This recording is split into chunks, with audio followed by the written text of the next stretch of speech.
Indore crime branch ने ऐसे आरोपियों को गिरफ्तार किया है जो प्रधानमंत्री आवास योजना के नाम से धोखाधड़ी करता था। आरोपी पर 10,000 का इनाम भी घोषित था। आरोपी गुजरात का रहने वाला है जिसने अलग अलग राज्यों में लाखों रुपए की धोखाधड़ी की है। वहीं इंदौर में इसने 82 लाख की धोखाधड़ी की वारदात को अंजाम दिया था।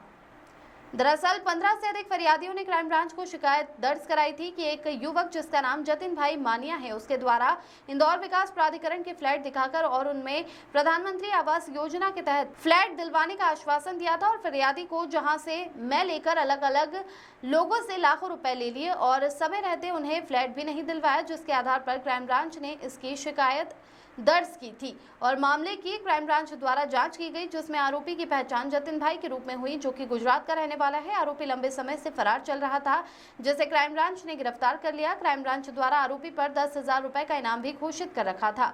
पूछताछ में आरोपी ने बताया कि वह अपना नाम एवं शहर बदल बदल कर लोगों के साथ धोखाधड़ी करता था। आरोपी ने बताया कि वह OLX के माध्यम से इंदौर में रूम किराए पर लेता था, फिर रूममेट और उसके परिजनों को धोखाधड़ी का शिकार बनाता था।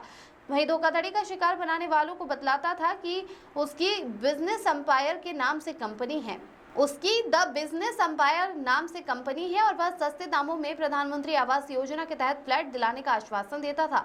लोग उसके विश्वास में आकर उससे रुपए देते थे। उसके द्वारा सुपर कॉरिडोर, अरावली परिसर, भूरी टेकरी पर बन रहे प्रधानमंत्री आवास योजना के फ्लैट दिखाकर ठगी करता था।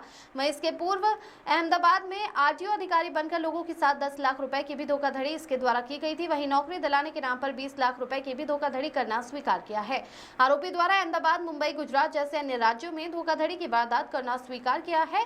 आरोपी जतिन के खिलाफ 15 से अधिक लोगों ने शिकायत दर्ज कराई थी। फिलहाल अब पुलिस आरोपी का रिमांड लेगी और उससे पूछताछ करेगी, जिसमें और भी खुलासे होने की उम्मीद है। हार्दिक प्रजापति की रिपोर्ट। योजना से संबंधित जुड़ा हुआ है। ये घटना हुई थी जिसकी FIR 27/3/25 को हुई थी। घटनाक्रम इस प्रकार से था कि एक व्यक्ति आया जो अपने आप को मुंबई से आना बताया और लेकिन उसने अपने आप को रहने वाला दीपक, जिला बालाघाट का होना बताया और फिर यहाँ पर आकर के उसने धीरे धीरे यहाँ लोकल में एक फरियादी है जिसके साथ ठगी हुई है, उसका नाम है चंदन, इंद्रपुरी कॉलोनी, भंवरकुआं का रहने वाला है। तो उसके साथ धीरे धीरे इसने दोस्ती बढ़ाई और इससे जब दोस्ती हो गई उसकी तो ये साथ में रहने लगे।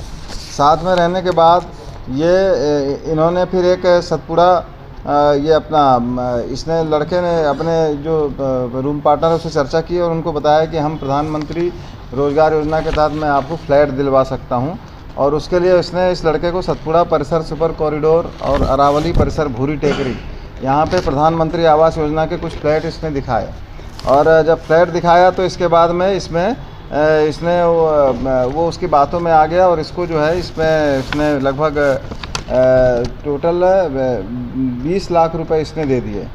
इसके बाद इसने इसी योजना को, जब इसका रूम पार्टनर इम्प्रेस हो गया तो इसी योजना को इसने अपने दोस्तों को भी बताया और इसमें नमन चौधरी हैं और मोहित बाके, सौरभ पाटिल, गिरीश मेड़ा, ये इस तरह से इन लोगों से भी इसने लगभग 15-20 लोगों से 82 लाख रुपए इसने टोटल ले लिए। मज़े की बात यह है कि इसने अपना जो आधार कार्ड बताया वो भी इसके पहले ये मुंबई में भी रह चुका है और अहमदाबाद में भी रह चुका है, जहाँ पे अलग अलग नामों से ये रह चुका है। और मुंबई में वो जिस रूम पार्टनर के साथ रहता था उसी रूम पार्टनर का आधार कार्ड उसने अपने पास रख लिया था और उस आधार कार्ड के आधार पे उसने अपना नाम दीपक तुरकर बताया था।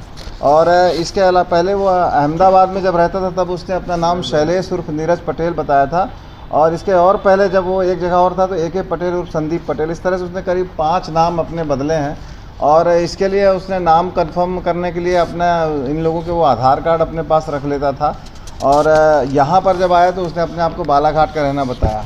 इस तरह से उसने अपनी पूरी पहचान छुपा करके और OLX और 99 एकड़ में अपने ऑनलाइन प्लेटफॉर्म के आधार पर रूम तलाश करना, फिर उनको रूम पार्टनर बनाना और अपनी कंपनी का नाम मैनिया द बिजनेस एम्पायर ऐसा करके बताना और उस पर ये बताना कि ये कंपनी हमारी जो है, जो भी सरकारी आवास है, फ्लैट है, इसको सस्ते दामों में दिलवाना या फिर इसको हम फेवर करके, सरकारी अधिकारियों को फेवर करके हम आपको सस्ते दामों में दिलवा सकते हैं अधिक से अधिक। इस तरह से इनके बातों में झांसे में आकर यहाँ पर इसने 88 लाख रुपए की ठगी की। इसके पहले भी इसने अहमदाबाद में और मुंबई में भी, अहमदाबाद में लगभग 10 लाख की ठगी करी है और मुंबई में भी इसने 20 लाख रुपए की नगर निगम में नौकरी दिलाने के नाम पे ठगी करी है। और इसके पहले ये सूरत में इसके खिलाफ में आर्म्स एक्ट और पॉक्सो एक्ट के तहत प्रकरण पंजीबद्ध किया जा चुका है। कई इन दोनों जो सूरत और मुंबई है, इनकी पुलिस भी इनको लगातार तलाश कर रही थी, क्योंकि इसकी पहचान नहीं थी, इसने कोई अपनी आइडेंटिटी नहीं छोड़ी थी, इसलिए इसको काफ़ी मशक्क़त के बाद और टेक्निकल डेटा के आधार पर इसको सूरत से उठाया गया है और अब इससे कब्जे में लेकर के इसको